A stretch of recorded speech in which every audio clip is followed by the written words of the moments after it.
이사야 53장에서 고난받는 종을 통해서 구원의 역사를 이루실 것이다 하고 말씀하셨습니다. 54장에서는 그 예수 그리스도를 통해서 하나님의 교회는 큰 공동체가 될 것이며 또 영광스럽게 될 것이라고 알려주셨습니다. 그리고 55장에서는 그런 구원이 다 완성되었으니 주님 앞에 나와서 그 혜택을 받아 누리라 하고 초청하셨습니다. 56장은 무슨 말씀이냐 하면 55장에서 하나님께 나오는 사람은 그 구원 그리고 영생 주 안에 있는 모든 혜택을 값없이 거저 받게 되었는데, 그러면 그 은혜를 받은 사람은 거저 받았으니까 그냥 아무렇게나 살아도 되나, 그런 것이 아니라고 하는 사실을 알려주십니다. 그래서 1절에 이렇게 말씀하고 계세요. 여호와께서 이와 같이 말씀하시기를 너희는 정의를 지키며 의를 행하라. 왜냐하면 나의 구원이 가까이 왔고 나의 공의가 나타날 것임이라. 그렇게 말씀하십니다. 앞으로 하나님께서 고난받는 종을 보내셔서 구원의 역사를 이루실 것인데, 그 은혜를 받아 구원받은 사람은 이제 어떻게 살아가는 것이냐 하면 의를 행하고 의를 지키면서 살아가는 것이다 하고 말씀하십니다. 여러분, 이 구원은 값없이 받습니다. 우리가 하나님의 자녀가 되는 거 그냥 거저 받는 것입니다. 우리가 뭐 돈을 내거나 무슨 수양을 쌓거나 도를 닦아야 구원받는 것이 아니라 하나님이 그냥 믿는 자에게 거저 주세요. 거저 받았기 때문에 이런 위험이 있습니다. 아, 됐어. 나는 구원받았어. 나는 지금도 하나님의 자녀야. 이미 천국에 들어갈 자격을 얻은 사람이야. 이렇게 생각하면서, 그러니 내가 어떻게 산들 무슨 상관이냐. 나는 어떻게 하든지 천국 갈 사람인데, 이런 생각을 하기 쉽습니다. 그렇지 않다고 말씀하세요. 구원받은 사람은 그 은혜가 너무 크기 때문에 구원의 은혜에 감사하면서 그 은혜에 합당한 삶을 살아간다고 말씀하세요. 우리도 그렇지 않습니까? 어떤 사람에게 큰 은혜를 받으면 그 사람에게 감사하면서 살죠. 그리고 은혜 받았기 때문에 나도 다른 사람에게 뭔가 해줘야지, 나도 은혜를 베풀어야지, 그렇게 사는 게 자연스러운 일이죠. 그래서 예수님이 그렇게 말씀하시잖아요. 나를 사랑하는 자들은 나의 계명을 지키리라 말씀하셨습니다. 거꾸로도 마찬가지라는 거예요. 나의 계명을 지키지 않는 사람은 나를 사랑하는 사람이 아니다 하고 말씀하세요. 야고보 사도는 뭐라고 말씀하냐면, 행함이 없는 믿음은 그 자체가 죽은 것이라, 그렇게 말씀하세요. 믿으면 행하게 되어 있어요. 누가 여기 들어와서 불났어요 그러면 그래 알았어 하고 가만히 있지 않습니다. 어디 불났어?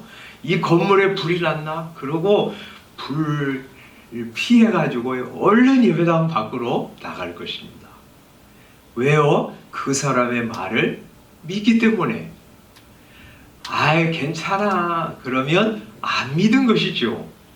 그래서 우리의 행함이 없는 것은 행함이 없는 것에 문제가 있는 것이 아니라 믿음에 문제가 있는 것이라고 생각하면 맞습니다. 주를 믿으면 행하게 되어 있습니다. 은혜 받은 사람은 움직이게 되어 있습니다. 그러면 움직이는 것, 행하는 것이 무엇인가? 2절에 이렇게 말씀하세요. 안식일을 지켜 더럽히지 아니하며 그의 손을 금하여 모든 악을 행하지 아니하여야 하나니 이와 같이 하는 사람, 이와 같이 굳게 잡는 사람은 복이 있느니라. 이렇게 말씀하세요. 안식일을 지켜 더럽히지 아니하는 것, 그렇게 산다는 거예요. 또 그의 손을 금해서 모든 악을 행하지 않으려고 한다는 거예요. 물론 우리 본성이 악으로 자꾸 달려가요.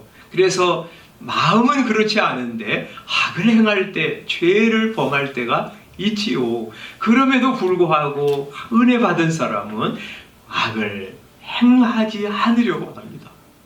성향이 바뀌었어요. 그런 사람, 그렇게 하나님의 안식일을 다 굳게 붙잡고 더럽히지 않으려고 하는 사람, 악으로부터 자기를 지켜서 악을 버리려고 하는 사람, 그런 사람이 어떤 사람이든지 주님은 그 사람을 기쁘게 받고요, 영접하고 그 사람이 복 있는 사람이라고, 구원받은 사람이라고 선언하십니다. 그래서 뭐라고 그러세요? 이와 같이 하는 사람, 이와 같이 굳게 잡는 사람은 복이 있다. 이렇게 말씀하세요. 그 사람이 이방인이어도 괜찮아요. 고자, 그 당시에 고환이 상하거나 음경이 잘린 그런 사람, 고자, 우리 시대, 우리나라에도 내시 같은 사람이 있었잖아요. 그런 사람도 괜찮다는 거예요. 그래서 여기 3절에 말씀하세요. 여호와께 연합한 이방인은 여호와께서 나를 그의 백성 중에서 반드시 갈라내시리라. 그렇게 말하지 말라는 거예요. 너는 하나님의 백성이라는 거예요. 너는 이방인 신분이 그래도 혈통이 아브라함의 혈통이 아니어도 괜찮다는 거예요. 너는 하나님의 진정한 백성이라는 것이에요. 그래서 여기 6절에 이렇게 말씀하죠. 여호와와 연합하여 그를 섬기며 여호와의 이름을 사랑하며 그의 종이 되며 안식일을 지켜 더럽히지 아니하며 나의 언약을 굳게 지키는 이방인마다 내가 곧 그들을 나의 성산으로 인도하여 기도하는 내 집에서 그들을 기쁘게 할 것이며 그들의 번제와 희생을 나의 제단에서 기꺼이 받게 되리라. 이렇게 말씀하세요.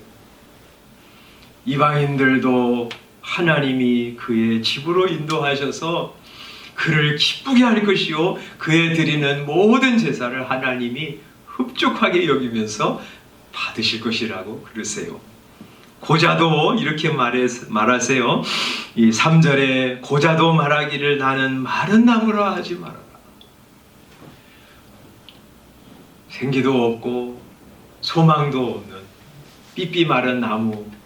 그래서 내년에는 다시 꽃이 피지도 못하는 그런 나무, 아무 소망이 없는 그런 나무라고 스스로 폄하하지 말라는 것이에요. 여기 4절에 그들에게 이렇게 말씀합니다. 여호와께서 이와 같이 말씀하시기를 나의 안식일을 지키며 내가 기뻐하는 일을 선택하며 나의 언약을 굳게 잡는 고자들에게는, 그들이 고자라고 할지라도 5절에 내가 내 집에서, 하나님의 집에서, 내 성 안에서, 하나님의 나라 안에서 아들보다 딸보다 나은 기념물과 이름을 그들에게 줄 것이라. 영원한 이름을 주어 끊어지지 아니하게 할 것이라고 약속하십니다. 그들을 영광스럽게 하시겠다는 거예요. 영원히 영광스러운 이름을 그들에게 주시겠다는 거예요. 우리 주님은 이렇게 하나님께 나와 하나님께 연합하면서 주의 백성이 된 사람, 그리고 하나님의 은혜에 감사하면서 믿음으로 살아나가는 사람은 그 사람이 이방이든지 유대인이든지 혹은 몸이 건강한 사람이라든지 혹은 장애인이라든지 고자라고 할지라도 하나님 아무 차별 없이 그대로 받으시고 그를 영화롭게 하시며 그를 기쁘게 할 것이고 그의 기도와 예배를 흠양하실 것이라고 약속하십니다. 그리고 하나님은 그런 사람들을 많이 일으키실 것이라고 약속하세요. 7절 마지막에 이는 내 집은 만민이 기도하는 집이라 일컬음이 될 것이라. 이스라엘의 쫓겨난 자를 모으시는 주 여호와가 말합니다. 하나님께서 이스라엘 백성들이 포로로 잡혀가서도 그들을 다시 불러 모으신 그 하나님께서 이스라엘만 아니라 내가 이미 모은 백성 외에 또 모아 그에게 속하게 하리라, 그렇게 약속하십니다. 하나님 나라 바깥에 있는 이방인들도, 장애인들도, 무슨 문제를 가지고 있는 사람들도, 세상에 의해서 정죄받고 멸시받는 사람들까지라도 주님은 또 모아서 메시아에게 속하게 하실 것이라고 약속하세요. 하나님은 지금까지 그런 일을 행해 오셨고 지금도 그 일을 행하고 계시고 앞으로도 그 일을 행하실 것입니다. 전 세계 수많은 곳곳에서 사람들을 부르실 것이에요. 이리로 와라. 내가 다 준비했어.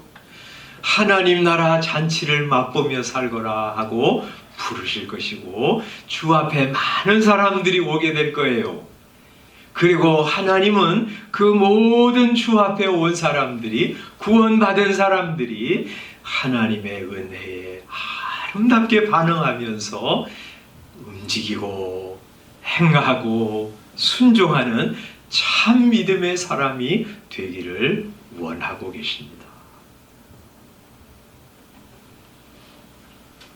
그러면 이 말씀은요, 그 당시 유대인들에게 어떤 반응을 일으켰을까요? 굉장히 충격적인 말씀이었을 거예요. 여러분, 이방인들을요, 유대인들은 무시했어요. 우리만이 하나님의 택한 선민이라고 확신했어요. 그리고 이방인들 얼마나 깔봤는지 몰라요. 나중에는요, 이방인들 개처럼 여겼어요. 또 이런 질문을 했어요. 하나님이 이방인들은 왜 창조하셨나? 이렇게 답했어요. 지옥에 땔감이 부족하셨어. 그런데 절대 그런 것이 아니라고 하시는 거예요. 이방인들도 그들이 하나님께 나와 은혜를 구하여 영생 얻은 사람이 되고 하나님의 은혜에 감사하면서 이렇게 반응하며 살아가는 사람이라면 그 어떤 이방인도 하나님이 갈라내시는 법이 없고, 고자 같은 사람은 그 당시에 우리나라도 그랬고 그 사람들도 그랬잖아요. 내시 그런 사람 남자로 취급 안 했잖아요. 사람 취급을 받지 못했잖아요. 그런데 주님은 절대 그렇지 않다고 그랬어요. 그가 주 앞에 나와 은혜를 받아 하나님의 백성이 되고, 그리고 하나님의 은혜에 감사하면서 살아가는 참 믿음의 모습이 보이면 하나님은 그를 영광스럽게 하실 것이요 영원히 영광스럽게 하시리라고 약속하고 계세요. 이스라엘은 이해하지 못해도 하나님은 그런 역사를 이루어 가셨고 지금도 이루어 가고 계십니다. 지금도요. 그래서 우리가 교회에서 신앙생활하면서 이상한 사람이 들어와도 우리는 놀래지 말아야 해요. 저 사람 왜 교회 왔지? 아이, 냄새나네. 그렇게 하면서 거리를 두고 저 사람이 있어서 우리 교회가 질이 낮아지는 거 아닌가? 아이, 시끄럽게 되네. 그렇게 바라볼 일이 아니고요. 그 어떤 사람이 교회 안에 들어와도 우리는 마음을 열고 포용하고 받아들여야 해요. 왜냐하면 하나님이 그런 하나님이시기 때문에. 그러면 구체적으로 의를 행하는 것이 무엇인가? 그리고 의를 행하는 것은 어떻게 가능한가? 여기 오늘 우리 본문에 보면 이렇게 중복되어 나오는, 반복되어 나오는 단어들이 몇 가지 있어요. 세 가지 보게 되는데 하나는 여호와께 연합한다 하는 말이에요. 3절에 이렇게 말씀하세요. 여호와께 연합한 이방인은 이렇게 말하고 6절에 보면 또 여호와와 연합하여 그렇게 말씀합니다. 두 번째는 언약을 지키는 것 이렇게 표현하고 있습니다. 몇 절에 그러죠? 4절. 나의 언약을 굳게 잡는 고자들 이렇게 말하고 있어요. 또 어디에 나오죠? 6절에 나의 언약을 굳게 지키는 이방인 이렇게 말하고 있어요. 또 하나 세 번째는 안식일을 지키는 것, 안식일을 지키는 사람 이렇게 표현되어 있어요. 2절 안식일을 지켜 더럽히지 아니하며 그렇게 말씀하고 4절에 나의 안식일을 지키며 그렇게 표현하고 6절에 안식일을 지켜 더럽히지 아니하며 이렇게 말씀하고 있어요.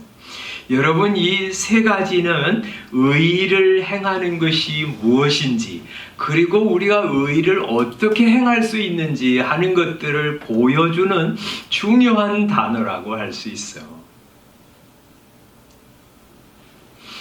여러분 예수 믿는 사람은요 하나님 앞에 나와서 그리스도와 연합을 하는 사람. 예수님을 딱 믿을 때 어떻게 돼요? 예수님은 저기 계시고 나는 여기 있는 사람이 아니라 나는 예수님을 구주로 믿고 주님으로 모시며 사는 예수님과 연합한 사람이 됩니다. 예수님은 내가 이 세상에 태어나기 전에도 이미 나와 함께 십자가로 나가셨고 내가 받아야 할 형벌과 수치를 이미 받고 죽으셨어요. 나와 함께 죽으셨어요. 그리고 예수님이 나와 함께 다시 사셨어요. 나와 함께 하늘에 앉으신 거예요. 그래서 예수님과 나와는 하나가 되었어요. 나는 예수님의 사람이고 예수님은 나의 주님이세요. 나는 예수님으로부터 끊어질 수 없어요. 예수님은 어떻게까지 말씀하셨냐면 예수님의 사람들을 박해하는 사울에게 나타나셔서 사울아 사울아 네가 어찌하여 나를 박해하느냐 하고 책망하셨어요. 뭐라고 말씀하신 거예요? 너는 어찌하여 내 백성, 내 자녀들, 내 사람들을 박해하느냐 하고 말씀하셔야 되는데 예수님은 그렇게 말씀하지 아니하시고 예수님을 믿는 사람들을 박해하는 것을 나를 박해하는 것이라고 간주하신 거예요.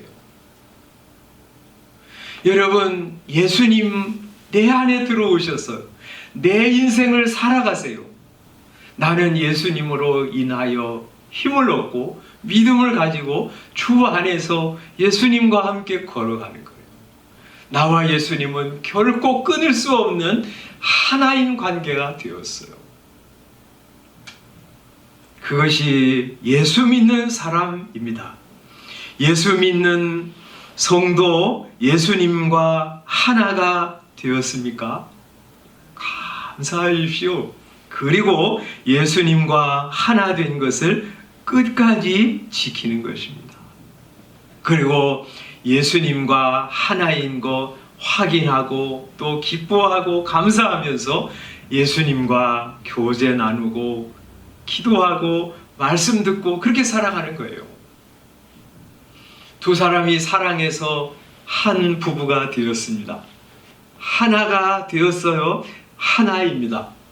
그런데 그 하나인 것 형식으로는 하나가 되어 있지만 그러나 세월이 지나고 5년, 10년, 20년, 30년 지나가면서 뭐 해야 돼요? 점점 하나 된 거 확인하고 점점 가까워지고 하나가 되어가는 거예요. 아, 결혼했으니까 됐다. 그리고 떨어져 사는 게 아니에요. 결혼했으니까 하나가 돼서 더 하나 된 것을 유지하고 더 친밀한 관계, 상대방의 배우자의 모든 거 다 받아들이고, 그리고 내가 가지고 있는 모든 거 다 나누고, 그러면서 시간이 지나면서 떼어내야 뗄 수 없는 그런 하나 된 것을 이루어 가는 거예요. 예수님과 하나 된 여러분, 나는 예수님의 사람이야 하는 것으로 그치지 않고 하나, 한 해, 두 해 지나가면서 더 예수님 많이 알아감으로 점점 하나 된 것을 성취해가고 이루어가는 거예요. 그게 성도의 기쁨입니다. 두 번째, 예수 믿고 주 앞에 나와 하나님의 자녀된 성도는 어떻게 된 거예요? 예수님과 언약을 맺은 거예요. 여기 말씀하는 것처럼 이 사람들의 특징이 그거예요. 나의 언약을 굳게 잡는 사람, 나의 언약을 굳게 지키는 이방인, 그렇게 표현하잖아요. 우리 예수 믿는 성도는 주님 앞에 나와서 나는 죄인입니다, 이런 죄인을 위하여 죽으신 예수 그리스도를 나의 구주로 받아들입니다 하고 믿고 세례 받을 때 뭐 해요? 서약을 합니다. 나는 이제부터 예수님을 나의 구주요 주님으로 믿고 섬기고 따라가겠습니다 하고 고백하는 거예요. 여러분, 다른 교회에서 세례 받은 사람도 있지만 우리 교단에서는 세례를 받을 때 이런 고백을 하면서 세례를 받습니다. 여러분도 한번 다시 회상을 해보세요. 저는 하나님 앞에 죄인으로서 당연히 그의 진노를 받을 만하지만 그의 크신 자비하심으로 구원 얻을 것밖에 다른 소망이 없는 줄을 믿습니다. 그래요. 예수님 외에는 구원받을 소망이 없어요. 그거 고백한 거예요. 두 번째, 저는 주 예수 그리스도가 하나님의 아들 되심과 죄인의 구주 되시는 줄을 믿습니다. 복음에 말한 바와 같이 구원하실 이는 다만 예수 그리스도 뿐이신 줄 알고 믿으며 그만 의지하기로 서야 합니다. 이렇게 약속하면서 여러분이 세례를 받은 거예요.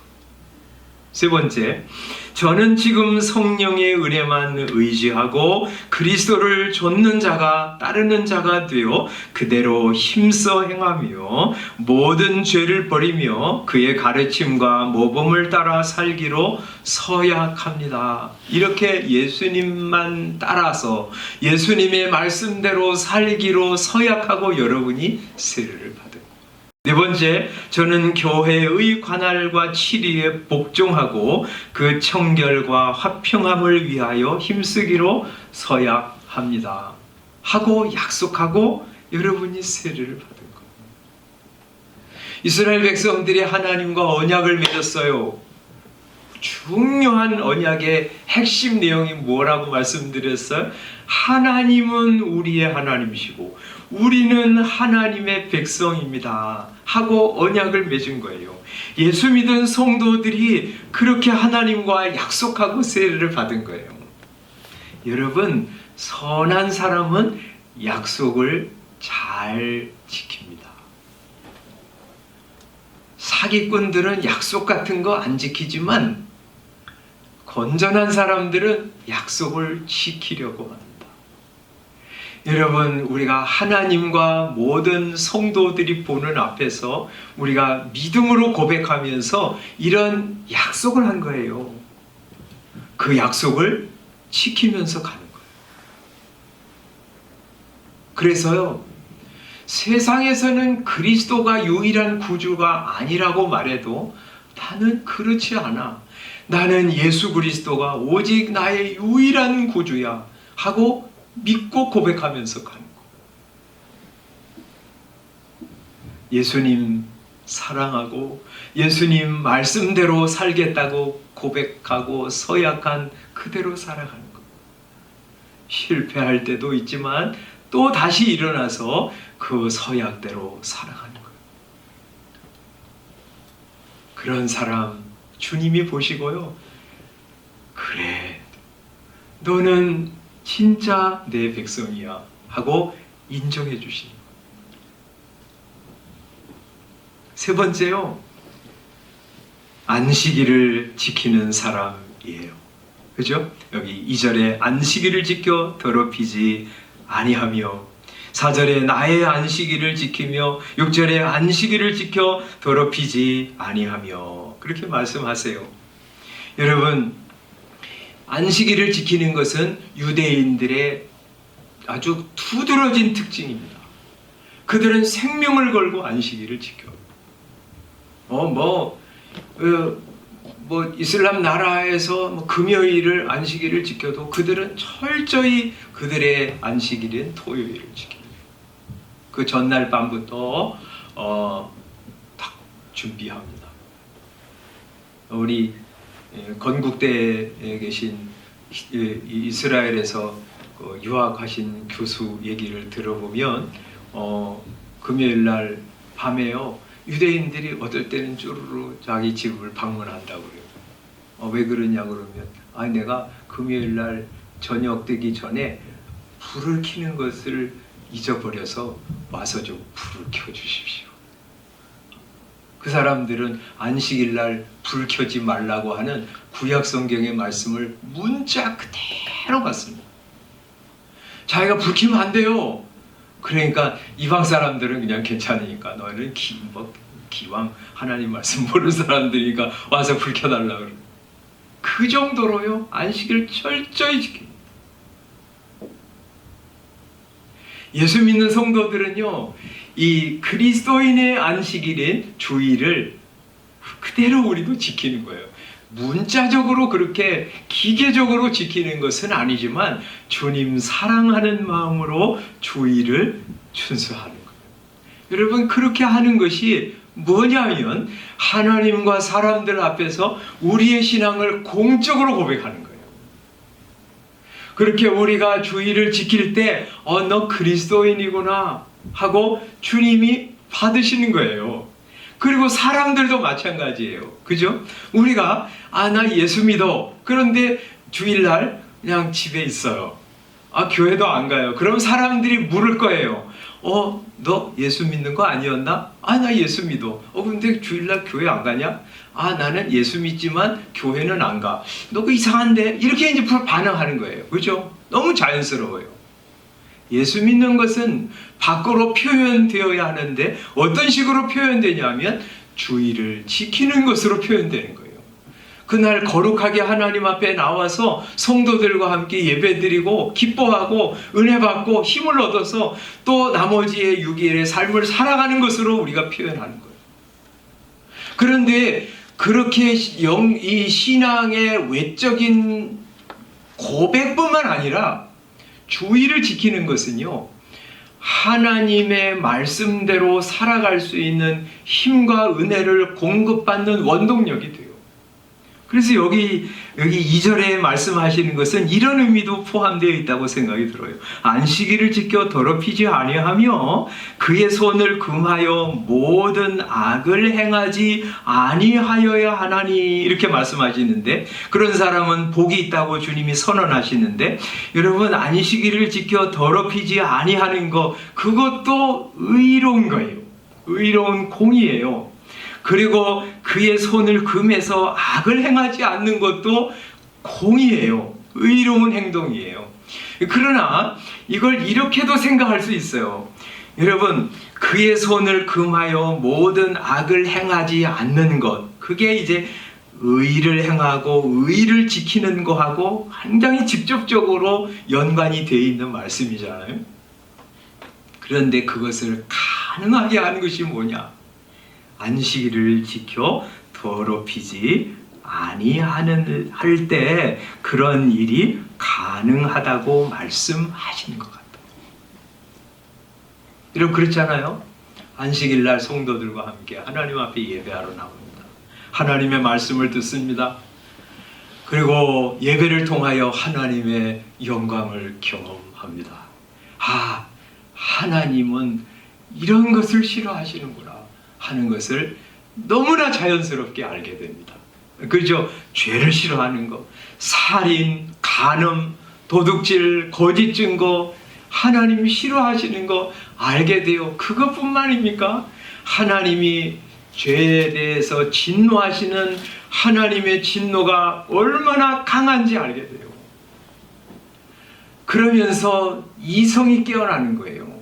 아, 하나님 이거 싫어하시는구나, 이걸 하나님이 좋아하시는구나 하는 것을 분별하게 돼요. 분별할 뿐만 아니라 하나님을 아는 사람은 하나님, 제가 하나님이 싫어하시는 죄악으로부터 벗어나게 해주십시오 하고 기도할 마음이 생겨요. 우리를 시험에 들게 하지 마옵시고 다만 악에서 구하옵소서 하고 기도하면서 이제 세상에서의 삶을 시작합니다. 그러면 말이죠, 안식일을 지키는 것, 우리식으로 말하면 주의를 지키는 것이 모든 악을 행하지 않을 수 있는 힘을 얻게 됩니다. 여기 이제 4절에는 또 뭐라고 말씀하냐면, 나의 안식일을 지키며 내가 기뻐하는 일을 선택하며, 이렇게 말씀하시잖아요. 안식일을 지키면서 하나님을 만나는 사람은 하나님이 싫어하시는 것뿐만 아니라 하나님이 기뻐하시는 일이 무엇인지를 알게 됩니다. 그죠?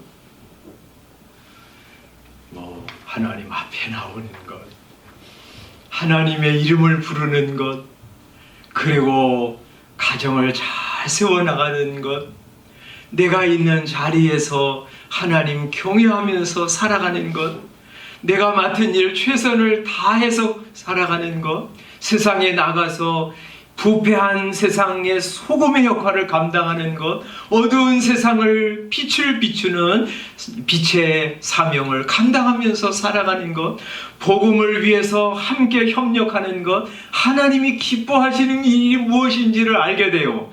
그리고 그 하나님 기뻐하시는 일에 나도 작은 부분 동참하게 해달라고 기도할 마음의 소원이 생겨요. 그리고 그렇게 기도하면서 가게 돼요. 뭘 통해서요? 안식일을 통해서.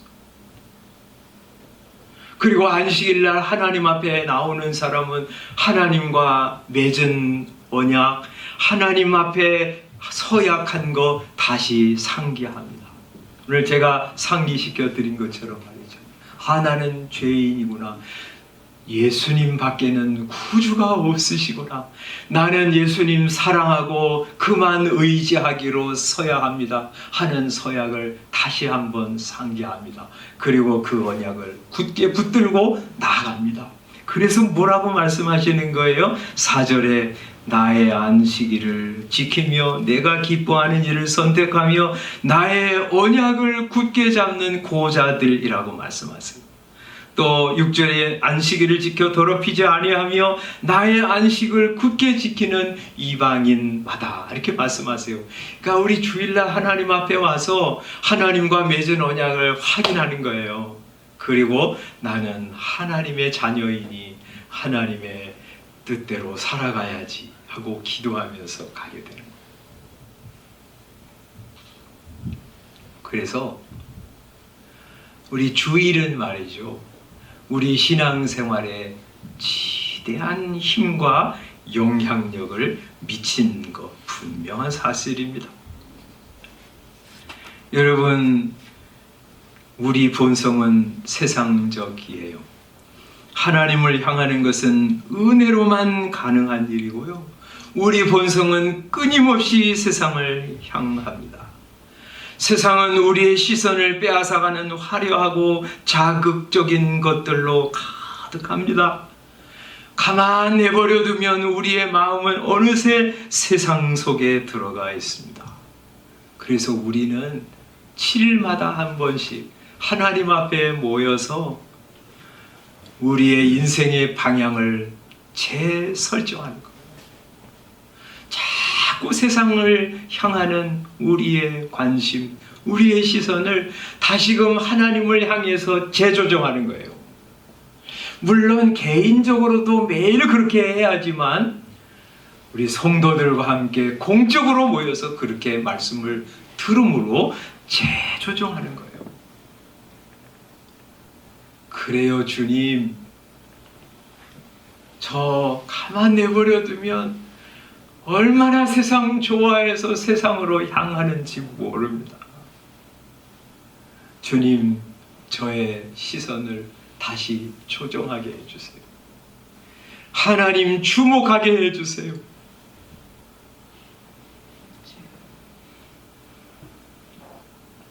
그래서 시편 42편, 43편의 성도가 그렇게 자기 영혼을 향해서 책망하면서 하나님을 바라보잖아요.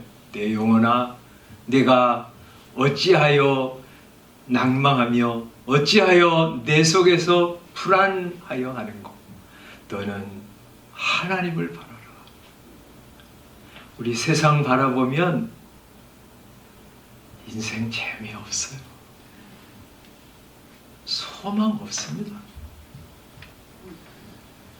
거기 뭐 즐거움이 있어.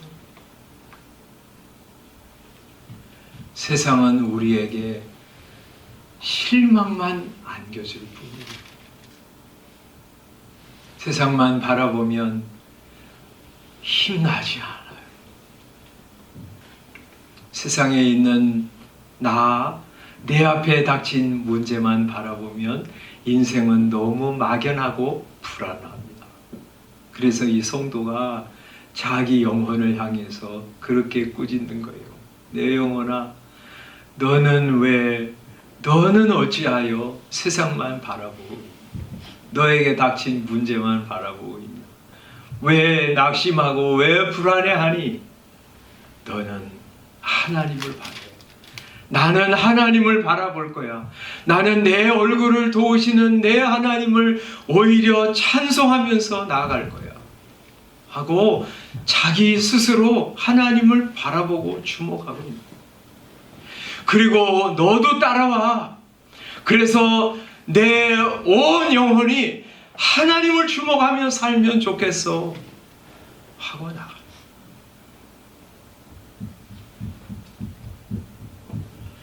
안식일마다, 주일마다 말이죠. 우리의 삶의 방향, 우리의 시선의 방향을 다시 설정하는 거예요.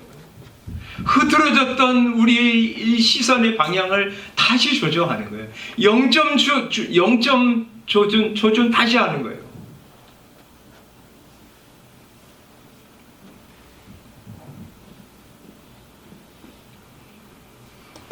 우리 본성은 굉장히 자기중심적입니다. 얼마나 나 중심적인지 모릅니다. 그래서 나도 알지 못하는 사이에 금방 자기중심적이 되어가요. 자동이에요, 그죠? 누가 가르쳐주지 않아도 사람은 철저하게 자기중심적입니다. 그래서 하나님이 은혜 안 주시면 생각하는 거, 말하는 거, 행동하는 거 전부 쉽사리 자기중심적이 딱 되어버립니다. 하나님 앞에 나와 성도들과 예배드리고 말씀을 듣는 것을 통해서요, 이거 교정하는 거예요. 우주의 중심, 세상의 중심, 내 인생의 중심은 내가 아니다 하는 거 자꾸 듣고 확인하는 거예요. 여러분, 교회 나오면 말씀 듣잖아요. 하나님이 온 세상 만물을 창조하신 창조주이시다. 그리고 세상 만물의 통치자이시며 그분이 온 세상의 주인이시다 하는 거 확인하잖아요. 그걸 통해서 맞습니다, 하나님. 하나님이 지금도 온 세상을 당신의 뜻대로 주장하고 통치하고 계십니다. 하고 확인하면서 받아들이는 거예요.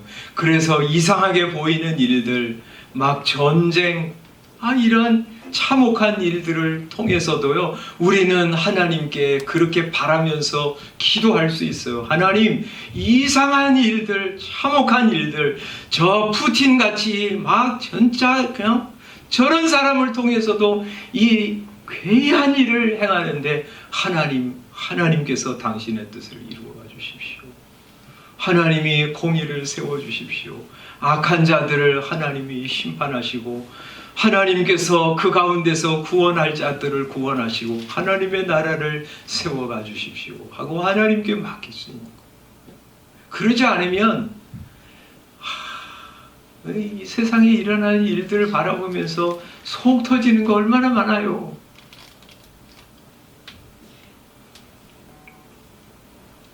합력하여 선을 이루어 가실 하나님을 바라보면서 주 안에서 안식할 수 있고요. 하나님께 맡기면서 그 길을 따라서 걸어갈 수 있어요.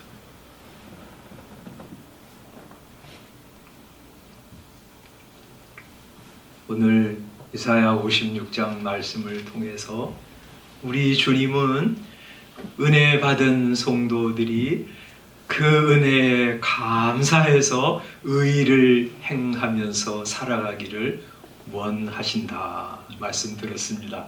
우리도 말이죠. 은혜 받은 거 그것으로 끝나지 않고 그 은혜에 반응해서 움직이고 행하고 사랑하면서 사는 성도들이 되었으면 좋겠습니다. 우리 본회포라고 하는 유명한 목사님, 그분이 값싼 은혜에 대해서 말하면서 이렇게 말했습니다. 우리는 값비싼 은혜를 받은 사람인데 그렇지 않아요? 하나님의 아들의 생명을 대가로 받은 구원이잖아요. 그런데 마치 값싼 은혜를 받은 사람처럼 살아간다고 지적하면서 값싼 은혜를 여러 가지로 말하는데 그 중에 하나가 뒤따름이 없는 은혜. 그게 값싼 은혜라고 말했어요. 말로는 믿는다고 하는데 삶으로는 나타나지 않는 은혜. 머리로는 믿는다고 하는데 행실로는 드러나지 않는 삶. 뒤따름이 없는 은혜는 값싼 은혜라는 것이에요. 그렇지 않아요. 우리는 하나님의 아들의 죽음을 통해서 구원받았고요. 그 아들이 하나님이신데도 불구하고 이 밤같은 세상에 내려오셔서 자기 생명을 다 희생하시고 사람들로부터 가족들로부터 하나님으로부터 저주를 받아서 성취하신 구원을 우리가 받았는데 어떻게 그냥 이 작은 그런 은혜 받은 사람처럼 움직이지 않을 수 있겠어요? 하나님 은혜에 반응하면서 살아가는 성도 되게 해주십시오. 그래서 하나님 마음껏 사랑하고 사람들 사랑하고 축복하고 도와주고 손을 펴고 위로하고 세우는 일 감당하고 주 앞에 가게 해주십시오. 그런 참 성도들이 되게 해달라고 기도하면서 나아가는 저와 여러분들 되시기를 바랍니다. 기도하겠습니다.